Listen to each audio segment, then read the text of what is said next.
രുദ്രാർദ്ര പ്രണയം ഭാഗം 36. ബെന്നിയുടെ ഇടത് കൈയിൽ പ്ലാസ്റ്റർ ഇടുകയാണ് ഡോക്ടർ. ബെന്നി വേദന കൊണ്ട് മുഖം ചുളിക്കുന്നുണ്ട്. അപ്പോഴും അവന്റെ നോട്ടം തന്നെ തന്നെ ഉറ്റുനോക്കി ഓപ്പോസിറ്റ് ബെഡിൽ ഇരിക്കുന്നവനെയാണ്. നിനക്കിത് എന്നാത്തിന്റെ കേടാടാ പുല്ലേ, ബാക്കിയുള്ളവന്റെ കൈ ഒടിച്ചല്ലോ. അവൻ ആയുഷിനെ നോക്കി മുരണ്ടു. അപ്പോഴേക്കും അവന്റെ കയ്യിൽ പ്ലാസ്റ്റർ ഇട്ട് കഴിഞ്ഞിരുന്നു. ആയുഷ് ഒന്നും മിണ്ടാതെ അവിടെ നിന്നും ബെന്നി ഇരിക്കുന്ന ബെഡിലായി വന്നിരുന്നു. ബെന്നി അവനെ ഒന്ന് നോക്കി. ഇപ്പോ അവനും ബെന്നിയും മാത്രമേ ഉള്ളൂ അവിടെ. ബെന്നി ഒന്ന് നിശ്വസിച്ചു. ആയുഷ് തല താഴ്ത്തിയിരിക്കുകയാണ്. പക്ഷേ ആ കണ്ണുകൾ നിറഞ്ഞിരിക്കുന്നത് അപ്പോഴും ബെന്നി കണ്ടിരുന്നു. മോനാണല്ലേടാ എനിക്ക്? ഹൃദയം നുറുങ്ങുന്ന വേദനയോടെ ആയുഷ് ബെന്നിയോട് ചോദിച്ചു. അത് കേട്ടപ്പോൾ അവന്റെ നെഞ്ചും ഒന്ന് പിടച്ചുപോയി. ആയുഷ്, ബെന്നി വിഷമത്തോടെ വിളിച്ചു. ഞാൻ ഒരുപാടടുത്ത് തെരഞ്ഞെടാവളെ, പക്ഷെ കണ്ടെത്താനായില്ല എനിക്ക്. നിനക്കെങ്കിലും എന്നോടെല്ലാം വിളിച്ചു പറയായിരുന്നില്ലേ ബെന്നി? അവൻ കണ്ണു നിറച്ചുകൊണ്ട് ബെന്നിയോട് ചോദിച്ചു. പറയാൻ കഴിയുമായിരുന്നില്ലടാ എന്നെ കൊണ്ട്. നിന്നെ അറിയിക്കുന്നു ഞാൻ പറഞ്ഞപ്പോ ആത്മഹത്യ ചെയ്യാൻ ശ്രമിച്ചവളവള്. അവന്റെ സ്വരമിടറി. ആയുഷ് പകപ്പോടെ അവനെ നോക്കി. എന്തിന്? ഞാൻ എന്ത് തെറ്റ് ചെയ്തടാ? ഇടറിയിരുന്നു അവന്റെ സ്വരം. തെറ്റു ശരിയൊന്നും എനിക്കറിയില്ല ആയുഷ്. പക്ഷെ അവള് പറഞ്ഞത് അവളെ സ്വന്താക്കിയത് നിനക്ക് ഓർമ്മയില്ലാന്നാ. നീ സ്നേഹിക്കുന്നത് പാർവണയാണെന്നാ. ബെന്നി പറഞ്ഞതും ആയുഷിന്റെ ചുണ്ടൊന്ന് വിതുമ്പിപ്പോയി. ഞാൻ മറക്കുവോടാ അത്? എൻ്റെ ആദ്യമല്ലേ അവളെ സ്വന്താക്കിയത്? ഞാൻ മറക്കുവോ? എൻ്റെ പ്രണയായിരുന്നില്ലേ ഞാൻ അവൾക്ക് നൽകിയത്? അവൻ പുറംകൈ കൊണ്ട് കണ്ണുകൾ അമർത്തി തുടച്ചു. ബെന്നി അവനെ ഒന്ന് നോക്കി. അടുത്ത നിമിഷം ബെന്നിയുടെ കൈ ആയുഷിന്റെ കവിളിൽ ഊക്കോടെ പതിച്ചിരുന്നു. കവിളിൽ കൈവച്ച് ആയുഷ് പകപ്പോടെ അവനെ നോക്കി. എന്തിനാടാ എന്നെ അടിച്ചേ? അവൻ ദേഷ്യത്തോടെ ചോദിച്ചു. അടിക്കുമല്ല, എൻ്റെ കൈ ഒടിച്ചില്ലേ നീ? അതുപോലെ ഒടിക്കുക വേണ്ടേ നിന്റെ കൈയും? പക്ഷെ എൻ്റെ അവസ്ഥ അപ്പോഴേക്കും നീ ഇങ്ങനെ ആക്കി കളഞ്ഞു. അവൻ അവൻ്റെ പ്ലാസ്റ്റർ ഇട്ട കൈയിലേക്ക് നോക്കിക്കൊണ്ട് പറഞ്ഞു.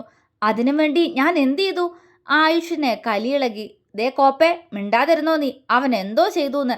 നീ ഒന്നും ചെയ്യാതാണോടാ പുല്ലേ ആരോ പ്രഗ്നൻ്റ് ആയേ, നിന്റെ കുഞ്ഞിനെ പ്രസവിച്ച്? എന്നിട്ട് അവൻ്റെ പ്രണയാണ് പോലും.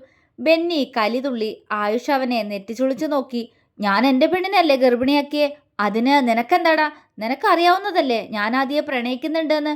അന്ന് മദ്യപിച്ച് നിന്നോട് ഞാൻ പറഞ്ഞതൊന്നും എനിക്ക് ബോധമില്ലാതെയല്ല, പൂർണ്ണ ബോധത്തോടെ തന്നെയാ.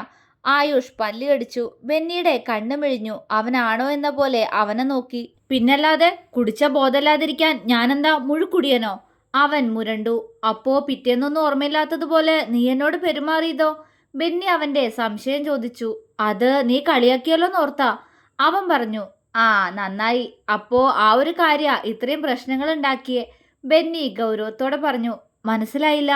ആയുഷ് അവനെ സൂക്ഷിച്ചു നോക്കി. എടാ, അത് നീ അവളോട് ഇഷ്ടമാണെന്ന് അന്ന് രാത്രി പറഞ്ഞിരുന്നോ?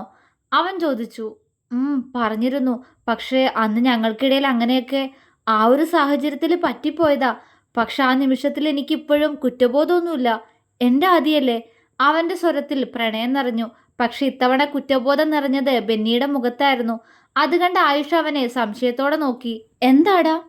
എടാ, അത് നിനക്ക് കുടിച്ചാലൊന്നും ഓർമ്മ കാണില്ല എന്ന് ഞാൻ അവളോട് പറഞ്ഞേ. അതും അന്നത്തെ ഹോസ്റ്റലിലെ കാര്യം ഓർത്തിട്ട്. നീ അത് ഓർമ്മയില്ലാത്തതുപോലെ എന്നോട് പെരുമാറിയപ്പോൾ ഞാൻ കരുതി നിനക്ക് വെള്ളടിച്ചൊന്നും ഓർമ്മ കാണില്ലാന്ന്. അവന്റെ സ്വരമിടറി. ആയുഷിന്റെ കണ്ണുകൾ നിറഞ്ഞു. അതുകൊണ്ടാണപ്പോ അവളെന്നെ ഇട്ടിട്ട് പോയേ? വേദനയായിരുന്നു അവന്റെ വാക്കുകളിൽ. അല്ല ആയുഷ്, അങ്ങനെയല്ല. ഞാൻ പറഞ്ഞിട്ടാ അന്നവൾ നിന്നോട് പ്രണയം തുറന്നു പറയാൻ നിന്റെ റൂമിൽ വന്നേ.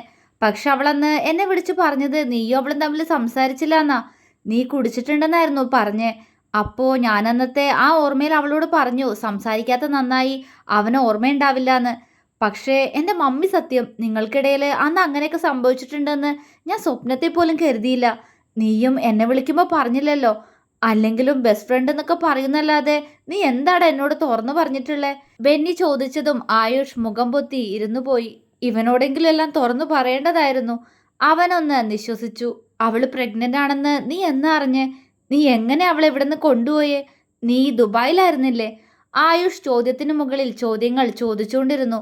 ബെന്നി അവനൊന്ന് നോക്കിക്കൊണ്ട് അന്ന് അവളെ കൊണ്ടുപോയതു മുതൽ അവരുടെ ജീവിതത്തിലുണ്ടായ ഓരോ കാര്യങ്ങളും ആയുഷിനോട് പറഞ്ഞു. തൻ്റെ കെയർ വേണ്ട സമയത്ത് അവൾക്കൊപ്പം ബെന്നി നിന്നതും അവനാണ് അവളുടെ ഡെലിവറി നോക്കിയതുമെന്നെല്ലാം കേട്ടപ്പോഴേക്കും ആയുഷിന്റെ കണ്ണുകൾ നിറഞ്ഞൊഴുകിയിരുന്നു.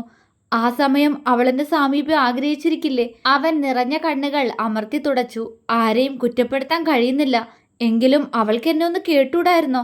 ആ ചോദ്യം മാത്രം മനസ്സിൽ നിറഞ്ഞു നിൽക്കുന്നു.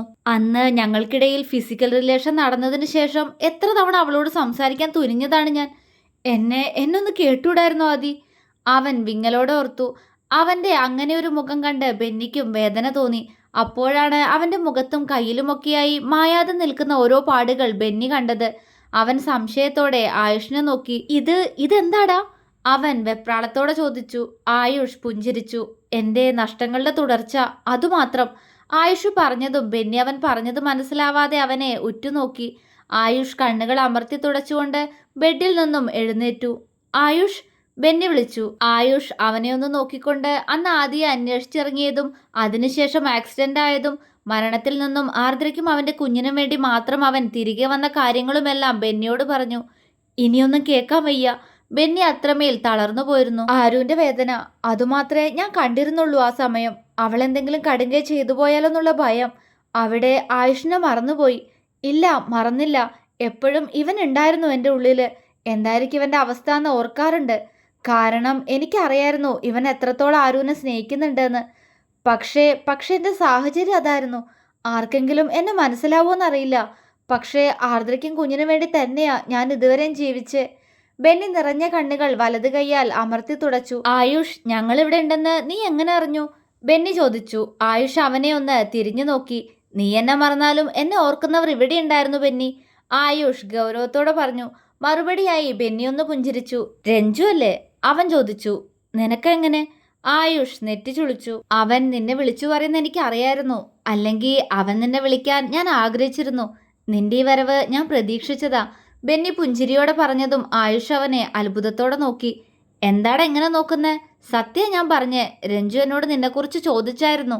പക്ഷെ ഞാൻ മനഃപൂർവ്വം ഒഴിഞ്ഞു മാറി. കാരണം ഒരു സംശയം അവനുള്ളിൽ നിറയാനാ. അത് തോന്നിയിരിക്കാം അവന്. അതുകൊണ്ടാ അവൻ നിന്നെ വിളിച്ച്. എനിക്ക് നിന്നെ വിളിക്കാനല്ലേ ആരോ വിലക്ക് കൽപ്പിച്ചിട്ടുള്ളൂ. ബെന്നി പുഞ്ചിരിച്ചു. ആയുഷ് അവൻ പറഞ്ഞത് വിശ്വസിക്കാനാവാതെ അവനെ ഉറ്റുനോക്കി. ഡു യു നോ ആയുഷ്, ഞങ്ങൾ ഇത്രയും വർഷം ദുബായിലായിരുന്നു. ഇപ്പൊ പോലും ഇങ്ങനൊരു വരവ് ഉണ്ടാവേണ്ടതായിരുന്നില്ല. പക്ഷെ ഇവിടേക്ക് വരണം എന്നുള്ളത് എൻ്റെ ഒറ്റ ഒരാളുടെ നിർബന്ധമായിരുന്നു. ആദ്യമൊന്നും ആരും സമ്മതിച്ചില്ല. ആയുഷ് ഇപ്പോൾ നിന്നെ ഓർക്കുന്നുകൂടി ഉണ്ടാവില്ല, നമുക്കിനി അങ്ങോട്ട് പോവാ, അവൻ നിന്നെ അന്വേഷിച്ച് വരില്ല എന്നൊക്കെ അവളോട് എനിക്ക് പറയേണ്ടി വന്നു. അവൻ പറഞ്ഞുകൊണ്ട് ആയുഷിനെ നോക്കി. ആകെ ചുവന്ന് വീങ്ങിയിട്ടുണ്ട് അവൻ്റെ കണ്ണുകൾ. ബെന്നി അവനെ അലിവോടെ നോക്കി. ഈ കഴിഞ്ഞുപോയ വർഷങ്ങൾ അത്രയും നിന്നെക്കുറിച്ച് ഓർക്കാത്തൊരു നിമിഷം പോലും അവളുടെ ജീവിതത്തിൽ ഇല്ല ആയുഷ്. എപ്പോഴും നിന്റെ ചിന്ത മാത്രമായിരുന്നു അവൾക്ക്. ഹാപ്പിയാണെന്ന് കാണിക്കാൻ ഞങ്ങൾക്ക് മുന്നിൽ അഭിനയിച്ചു നിൽക്കും അവള്. പക്ഷേ എനിക്ക് അറിഞ്ഞുകൂടേടാ അവളെ? ബെന്നി ചോദിച്ചു. ആയുഷ് ഒന്നും പറയാതെ സങ്കടത്തോടെ അവനെ നോക്കി. നീ അവൾക്ക് വേണ്ടി കാത്തിരിക്കുന്നത് എനിക്കറിയായിരുന്നു.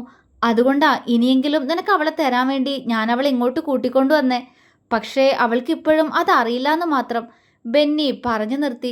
ആയുഷ് തേങ്ങുന്നുണ്ട്. കണ്ണുകൾ ഇടയ്ക്കിടയ്ക്ക് തുടയ്ക്കുന്നുണ്ട്. ഒരാണ് ഇങ്ങനെ കരയുന്നത് ബെന്നി ആദ്യമായി കാണുകയായിരുന്നു. ആയുഷ്, ബെന്നി ഇടർച്ചയോടെ വിളിച്ചു. എനിക്കെൻ്റെ ആദ്യം മോനെ വേണം ബെന്നി. ഇനിയെങ്കിലും അവരില്ലാതെ എനിക്ക് പറ്റില്ലടാ. ഞാൻ മരിച്ചു പോവും. എവിടെയെങ്കിലും അവൾ ജീവിച്ചിരിപ്പുണ്ടാവുന്ന നേരിയ പ്രതീക്ഷ കൊണ്ട് മാത്രം ഞാൻ ഇതുവരെ ജീവിച്ചേ. ഇനിയും തനിച്ച് എനിക്ക് പറ്റില്ലടാ. ആയുഷിന്റെ വാക്കുകൾ മുറിഞ്ഞുപോയി. ബെന്നി അവന്റെ തോളിൽ കൈവച്ചു. അവള് വരില്ലടാ. അന്ന് നിങ്ങൾക്കിടയിൽ എന്താ സംഭവിച്ചതെന്ന് വ്യക്തമായിട്ട് എനിക്കിപ്പോഴും അറിയില്ല. അറിയാൻ വേണ്ട. പക്ഷേ നിന്നെ എനിക്ക് വിശ്വാസാ. നിന്റെ പ്രണയം ആരു മാത്രാന്ന് എനിക്കറിയാം. പക്ഷെ അവള് വരില്ല. ബെന്നി പറഞ്ഞു. ആയുഷ് അവനെ ഒന്ന് തിരിഞ്ഞു നോക്കി. പതിയെ അവന്റെ ചുണ്ടിൽ കുറുമ്പ് നിറയുന്നത് ബെന്നി വ്യക്തമായിട്ട് കണ്ടു. അവൻ ആയുഷിനെ സംശയത്തോടെ നോക്കി. അവള് വരും. വരുത്താൻ എനിക്കറിയാം. അതിനുവേണ്ടി നീ എനിക്കൊരു ഉപകാരം മാത്രം ചെയ്താൽ മതി. ഞാൻ പറയാം. ആയുഷ് ചിരിയോടെ പറഞ്ഞതും ബെന്നിയുടെ മുഖത്ത് അപ്പോഴും സംശയമാണ്. അത് പിന്നെ പറയാം. നീ എൻ്റെ മോൻ്റെ പേര് പറഞ്ഞില്ലല്ലോടാ. എന്താ അവൻ്റെ പേര്? ആയുഷിന്റെ മുഖത്ത് പെട്ടെന്ന് വാത്സല്യം നിറഞ്ഞു. ബെന്നിക്ക് പാവം തോന്നി. സ്വന്തം മകന്റെ പേരാ ചോദിക്കുന്നേ. ഇങ്ങനൊരവസ്ഥ ആർക്കെങ്കിലും ഉണ്ടായി കാണോ? അവനിൽ വേദന. പക്ഷെ കുഞ്ഞിന്റെ പേരറിയാൻ കൊതിയോടെ നിൽക്കുന്ന ആയുഷിനെ കണ്ട് അതേ നിമിഷം ബെന്നിയിൽ കള്ളച്ചിരി വിരിഞ്ഞു. പറയടാ, എന്തെന്റെ മോന്റെ പേര്? ആകാംക്ഷയോടെ ആയുഷ് വീണ്ടും ചോദിച്ചു. ഏതൻ, ബെന്നി കുറുമ്പോടെ പറഞ്ഞു. അതുവരെ ആയുഷിന്റെ മുഖത്ത് നിറഞ്ഞു നിന്ന ആകാംക്ഷ ആ നിമിഷം കെട്ടുപോയി. അവൻ ബെന്നിയെ തുറച്ചു നോക്കി. എന്ത്? ആയുഷ് പല്ല് കടിച്ചു. ബെന്നിക്ക് ചിരി വന്നു. അതേന്ന്, ഏതൻ. അതാ നിന്റെ മോന്റെ പേര്. ഞാനല്ലേ അവനെ വളർത്തിയ ഇത്രയും കാലം. അപ്പോൾ ഞാൻ തന്നെ എൻ്റെ കൊച്ചിന് പേര് വെച്ചു. കേട്ടപ്പോൾ ആരൂനും എൻ്റെ പെണ്ണിനും ആ പേര് ഇഷ്ടായി. ബെന്നി കുസൃതിയോടെ പറഞ്ഞു.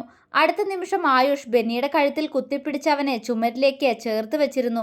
പന്ന മോനെ നാറി, എൻ്റെ കുഞ്ഞിന് പേര് വെക്കാൻ നീ ഏതാടാ എരപ്പേ പന്ന. ആയുഷ് വായിൽ തോന്നിയ തെറിയെല്ലാം ബെന്നിയെ വിളിച്ചു. ഒപ്പം കഴുത്തിലിരിക്കുന്ന അവൻ്റെ കൈകൾ ഒന്നുകൂടി മുറുകി. ശ്വാസം മുട്ടിയതും ബെന്നി അവൻ്റെ വയറിനിട്ട് ഒരു ഇടി കൊടുത്തു. ആ! ആയുഷ് അവൻ്റെ കഴുത്തിൽ നിന്നും കൈമാറ്റി അവനെ ദേഷ്യത്തോടെ നോക്കി. ബെന്നി ചുമച്ചുകൊണ്ട് ആയുഷിനെ നോക്കുന്നുണ്ട്. കൊന്നോടാ പന്നി നീ എന്നെ. മമ്മി, ഈ പന്ന് ഇന്നെന്നെ എൻ്റെ ഉടലോടെ സ്വർഗത്തിലെത്തിക്കുന്നു തോന്നുന്നു. നിനക്കിനി മതിയായില്ലേ? ബെന്നി പല്ല് കടിച്ചു. ആയുഷ് അവനെ നോക്കി ദേഷ്യത്തോടെ ചുമരിലേക്ക് ആഞ്ഞടിച്ചു. ബെന്നി അവൻ്റെ തോളിൽ കൈവച്ചു. പോടാ! ആയുഷ് ആ കൈ തട്ടിയെറിഞ്ഞു. അലോക്, ബെന്നി പറഞ്ഞു. ആയുഷ് അവനെ സംശയത്തോടെ തിരിഞ്ഞു നോക്കി. അലോക് രുദ്രായുഷ്, നിന്റെ മോൻ്റെ പേര്. നിന്റെ ആദി കണ്ടെത്തിയ പേരാ, ബെന്നി പുഞ്ചിരിയോടെ പറഞ്ഞു. ആയുഷ് വിടർന്ന കണ്ണാലെ അവനെ നോക്കി. അലോക് രുദ്രായുഷ്, എൻ്റെ മോൻ. ആയുഷിൻ്റെ ചുണ്ടുകൾ ആ പേര് കൊതിയോടെ വീണ്ടും വീണ്ടും പറഞ്ഞു. കണ്ണുകൾ വീണ്ടും അവനെ തോൽപ്പിക്കുന്നു. അബീന്നാ വിളിക്കുന്ന എല്ലാവരും. ഞാനിടയ്ക്ക് ഏതനെന്ന് വിളിക്കും. ചുമ്മാ വിളിക്കുന്നതാടാ. ബെന്നി പറഞ്ഞതും ആയുഷ് തലയാട്ടി. പെട്ടെന്നെന്തോ ഓർത്തതുപോലെ ആയുഷ് അവനെ നോക്കി. ബെന്നി എന്തായെന്ന പോലെ അവനെ നോക്കി പുരികമുയർത്തി. അല്ല, ഇതിനിടയ്ക്ക് നീ വേറെ എന്തോ പറഞ്ഞല്ലോ. നിന്റെ പെണ്ണോ? അതാരാ? അവൻ സംശയത്തോടെ ചോദിച്ചു. ബെന്നി പുഞ്ചിരിച്ചു. മെറിൻ, എൻ്റെ പ്രണയം. അവൻ പറഞ്ഞതും ആയുഷിൻ്റെ കണ്ണുകൾ വിടർന്നു പോയി. അവൻ ചിരിയോടെ ബെന്നിയെ നോക്കി. നിനക്ക് ആരിനോട് സംസാരിക്കേണ്ടേ ആയുഷ്? വേണ്ട, ഇപ്പം വേണ്ട. എന്നറിയാതെ, എൻ്റെ മനസ്സറിയാതെ എന്നിട്ടിട്ട് പോയതല്ലേ. അതുകൊണ്ട് അവളോട് എനിക്കിപ്പോൾ സംസാരിക്കേണ്ട. ആയുഷ് വാശിയോട് പറഞ്ഞു. ദേഷ്യമാണോടാ അവളോട്? അവളൊരു പാവാടാ. നിന്നോർത്ത് അവൾ അത്രത്തോളം കരഞ്ഞിട്ടുണ്ട്. ബെന്നി പറഞ്ഞു. ദേഷ്യം? എന്തിനാടാ ദേഷ്യം? ഒരിക്കലുമില്ല. സങ്കടമാണടാ എനിക്ക്. എന്നെ മനസ്സിലാക്കിയില്ലല്ലോ അവള്. അതിനുള്ള സങ്കടം. ആയുഷ് പറഞ്ഞതും ബെന്നി അവനെ വെറുതെ നോക്കി നിന്നതേയുള്ളൂ. പരിഭവം തോന്നുന്നു എനിക്ക് അവളോട്. എന്നെ ഇട്ടിട്ട് പോയില്ലേ? എൻ്റെ മോനെ എന്നീന്ന് അകറ്റിയില്ലേ? എൻ്റെ മോൻ അവളുടെ വയറ്റിലുണ്ടായിരുന്ന ഒരു നിമിഷം പോലും കാണാൻ എനിക്ക് അവസരം തന്നില്ലല്ലോ. അതിനെല്ലാം ചേർത്ത് അവൾക്കൊരു കുഞ്ഞു ശിക്ഷ കൊടുക്കും ഞാൻ. അതിനുശേഷം മാത്രമേ അവളോട് ഞാൻ എൻ്റെ മനസ്സ് തുറക്കൂ. ആയുഷ് ഉറപ്പിച്ചു പറഞ്ഞു. ബെന്നിക്ക് ഒന്നും പറയാനുണ്ടായിരുന്നില്ല. കൂട്ടുകാരനും അവൻ്റെ പെണ്ണും അനുഭവിച്ച വേദനകൾ മനസ്സിൽ ഒരേപോലെ തൂക്കി നോക്കിയപ്പോൾ ഇത്തവണ ആയുഷിൻ്റെ വേദനകളാണ് ബെന്നിക്ക് വലുതായി തോന്നിയത്. അതുകൊണ്ട് അവനെ പിന്തിരിപ്പിക്കാൻ അവനും തോന്നിയില്ല. അവനൊന്ന് നിശ്വസിച്ചു. പക്ഷെ ബെന്നി, എൻ്റെ മോൻ അബി, അവനെനിക്കൊന്ന് എടുക്കണടാ. കൊതിതീരെ ചുംബിക്കണം. അച്ഛനാണെന്ന് പറയണം. എനിക്ക് കൊണ്ട് തരുവോടാ അവനെ. ആയുഷ് കണ്ണ് നിറച്ചുകൊണ്ട് പ്രതീക്ഷയോടെ ബെന്നിയെ നോക്കി. ബെന്നി അവനെ അലിവോടെ നോക്കുന്നുണ്ട്. പതിയെ അവൻ്റെ ചുണ്ടുകൂർത്തു. പന്ന മോനെ, ഈ 1.5 കൈയും വെച്ച് ഞാൻ പോലും എൻ്റെ കൊച്ചിനെ ഇനി എങ്ങനെ എടുക്കുന്ന ആലോചിക്കുമ്പോഴാ അവൻ്റെ ഒരു. എന്നാത്തിനാടാ ശവമേ നീ എൻ്റെ കൈ ഒടിച്ച്? എന്തൊരു വേദനയാണെന്നോ? ബെന്നി വിഷമത്തോടെ പറഞ്ഞു. ആയുഷിന് ചിരി വന്നു. കണക്കായിപ്പോയി. എന്നെ എത്രയും കാലം വിളിച്ചില്ലല്ലോ, ഒന്നും അറിയിച്ചില്ലല്ലോ. അതിനുള്ള ശിക്ഷ അനുഭവിച്ചോ? ആയുഷ് കൂസലില്ലാതെ പറഞ്ഞു. ബെന്നി അവനെ നോക്കി പല്ല് കടിച്ചു. അത് കണ്ട് ആയുഷ് അവനെ നോക്കി പുച്ഛിച്ചു. തുടരും.